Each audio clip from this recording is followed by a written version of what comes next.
Hi guys, it's Tim and Kathy with Taste Life with Us. And hey, we sold everything we owned and we started this nomad lifestyle. Oh gosh, it's been a whole year ago.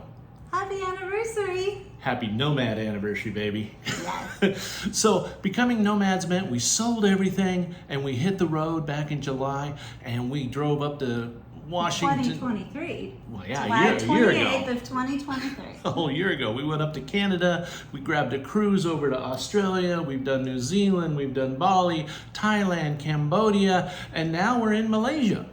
Yes. It's been a great ride. It has been an incredible ride. And so we're doing this and we're gonna just say, do we have any regrets?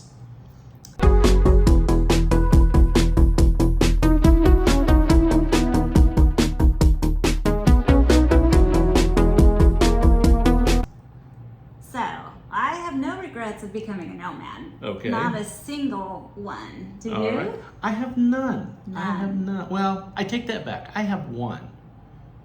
What? We packed way too much stuff. We didn't pack that much. Okay, so we're going to talk about that. Do we regret getting rid of all of our things? Mm-hmm. And there's a lot of differing opinions on this. Yes, there are. So we're going to talk about our story. It might not be for you, but it's for us. And we are going to talk about how we did it and how hard it was to do and whether we have regrets. Yeah. So just so you know, this is going to be a 7-part series. We're going to do one a week. No, we're doing one a day. Oh, crap. That's a lot of work.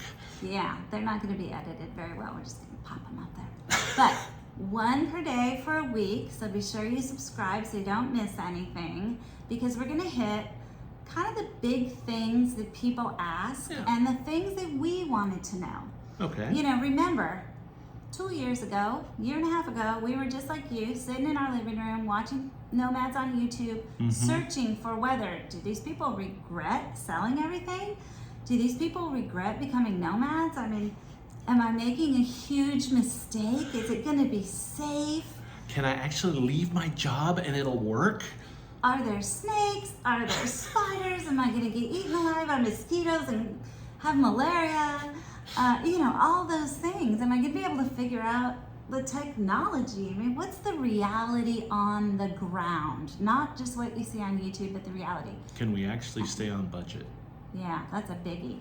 And what about our marriage? 365, 24/7. Yeah, this is not a big house we're living in wherever we are. We did not have a life where we were together all the time, and now we're in little studios and hotel rooms. So we're gonna have one episode on that. On the marriage. Yes, and we'll tell you what's next for us. Yeah. But we want to get you started today with getting rid of everything, because really that's the biggest obstacle to becoming a nomad, is that decision. Do I keep my house? Do I sell it? Do I put things in storage and pay for it the whole time? Or do I sell everything and use that money to travel the world full time? We could just rent out the house. Well, not really. Where we lived, it was not a good option. We wouldn't have made any money, and it would have been a huge hassle to manage from afar. So first thing we did, obviously, is we sold our house. All right. Now, we were really blessed in the fact that our house value shot way up and we sold at the top of the market and we actually made some money. So that was nice. We were able to bank that. Thankfully, we've learned the hard way in the past of selling at the bottom of the market. So we knew to get out when the getting was good. So we did, and we banked it. And you have a small pension, and that is what we're living on until we can reach our IRAs. Yes. So selling the house happened in June of 2022. No, it did, because in 2022 we sold the house and then we said, okay, now what do we do? Yeah. Well, we had to downsize, obviously. I mean, we've been married over 30 years. We had a lot of stuff. We had 5 kids.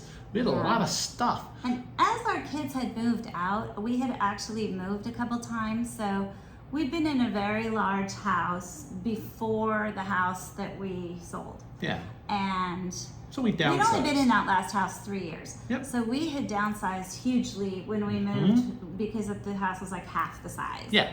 So doing all of that required us now to find a new place to live because we sold the house. So we Right. moved to an apartment.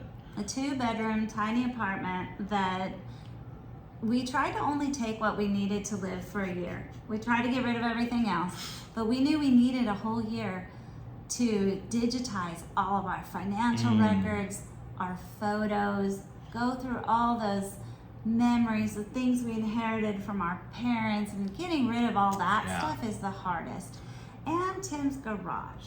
Okay, I'm a guy. I We like got my an garage. apartment with a garage because I had that to was have the a place biggest for my obstacle. tools, and not to lie, my biggest toy. Okay, This baby. it was not my baby. It was your baby. Okay, so back when I was in high school, I started building a 1930 Model A with my dad. Are you gonna cry? Oh, baby. Okay, that's gonna get cut out. You have to, no, it's not gonna get cut out. You have to know Tim's dad passed away a few years before we left. All of our parents have passed away, and that's an important point because not everybody has this freedom. Right. So that was my biggest joy. Kind of fun, kind of neat. I can't talk.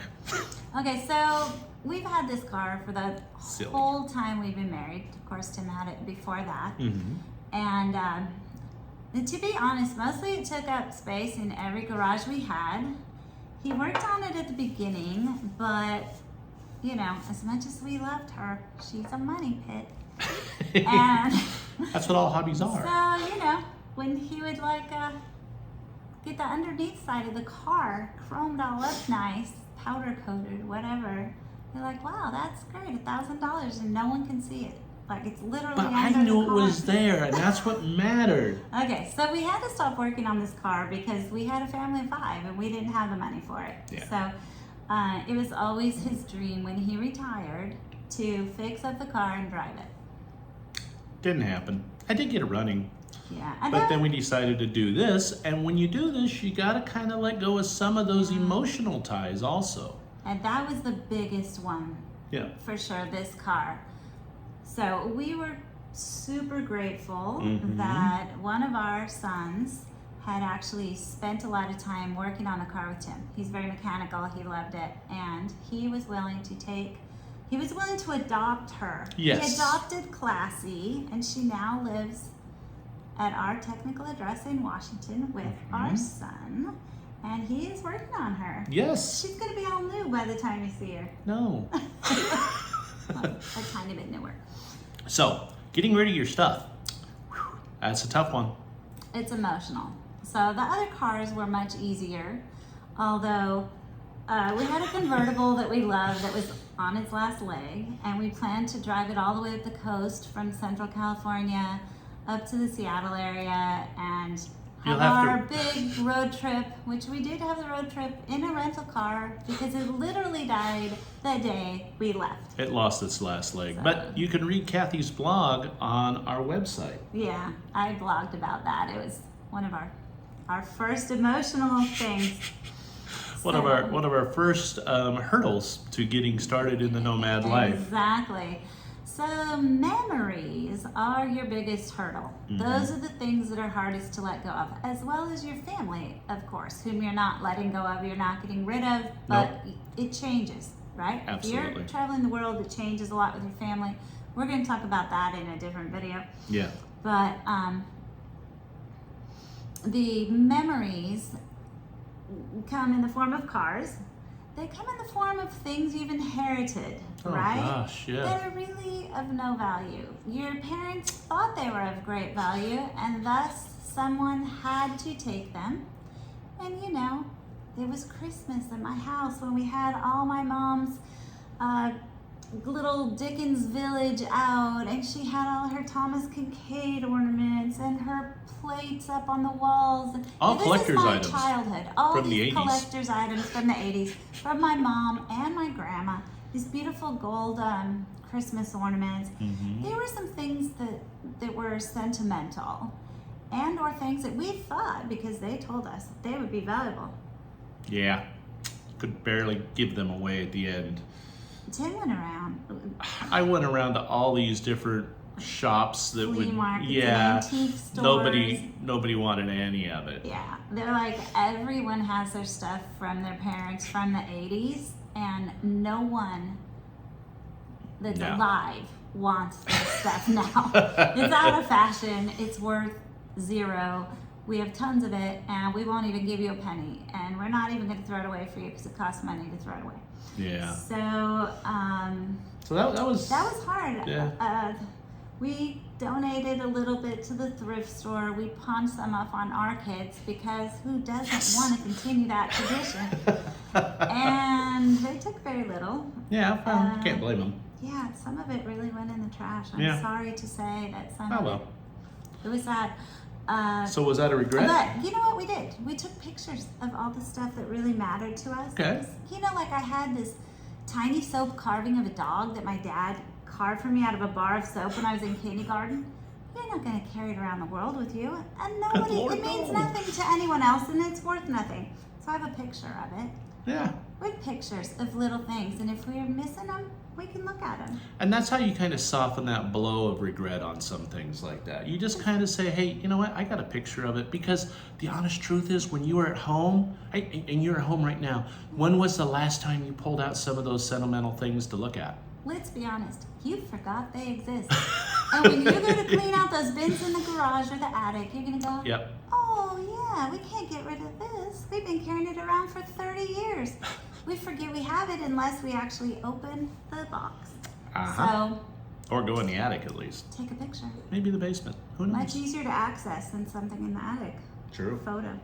All right. Okay, now they're digital. Remember, all your photos are going to be digital.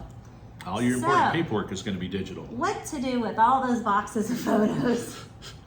Give them to your kids. Your kids don't do tangible photos. They do digital. They do selfies. And they don't want them. One of our kids wanted some, a few. All of our kids were forced to take one Ziploc bag of the things I thought were most important. They're probably all in the trash now. Who knows? But I digitized all of it. And it was a lot because digital cameras did not come into play until our youngest was already Yeah, there was born. no cloud at that point. Yeah. No. So this is going to take you the longest. Digitizing. It literally took me the whole year. And I'm not even a collector of stuff. I throw stuff out. So I didn't digitize all of them. I just sorted through them and picked like maybe 10% that were the best photos. And then I digitized those. And I will tell you that I still have trouble in my shoulder right here from holding that camera. Click, click, click. I did it with my iPhone. If you look on my website, I have exact directions for exactly how to do it for free. You don't need to pay some photo digitizing place to store your stuff. You can store it in whatever you already use, like we use OneDrive. You don't have to have special equipment or scanners. I tested it on scanners and phone and camera. The iPhone did the best. So the key with all this is check out our website, www.tastelifewithus.com, because we have a whole page on how to get rid of And stuff. if you even just Google Taste Life with Us, getting rid of everything, that's our most popular page, so it should pop up. Yep. Okay, so digitizing that, you can only do so much at a time. Number one, it's hard on your arm. Number two, it's hard on your heart. Throwing away pictures of your babies, It's a toughie. I'm not gonna cry. Okay, that's the hardest thing there is to do, to throw those away. But you just have to focus on the fact that you still have them. They're not gone. They are in the cloud, and you can now access them anytime you want from your phone. Absolutely. So just focus on that, and don't feel bad, don't feel guilty, but that is the hardest emotional thing. Unless you have a classic car, and then that's get you. Pictures. Okay. Okay, And your financial records. Ooh. Super important that you don't just toss them all. Don't throw that Number one, shred them. Don't just toss them. Number two, you know, the IRS has all those rules and stuff. Know They the love rules, you. how long you have to keep things. Keep what you gotta keep because, we've never had an inquiry from the IRS until we hit the road. That's Of a whole other, course. that's another story we'll Yes. get into. So that takes us back to this whole idea. Do we have any regrets? I don't regret getting rid of any of that stuff. Okay. No. And so, let's just tell you, to get rid of the last of it, we just said, all this stuff is free. We put it out on Facebook and people came and took it and it was fine. We put a little load in the garbage and we took off. And getting in that car and driving up that coast is one of the best memories of our life. And I will never forget the feeling. And we were just pumping the music. We weren't in the convertible because, you know, but we were in a big rental car and pumping up the music and driving up the coast.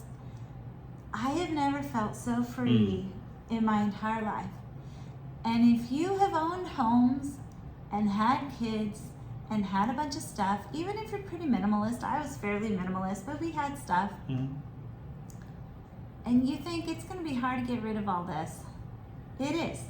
It's hard to get rid of it. And it's scary because it's security. Like getting rid of your bed is actually the hardest thing. Because that's where your security is. Getting rid of your memories is the hardest thing. But once you're out that door, you don't think about this stuff ever again unless you do a YouTube video on it like us. Yeah. Otherwise, you never think of it again.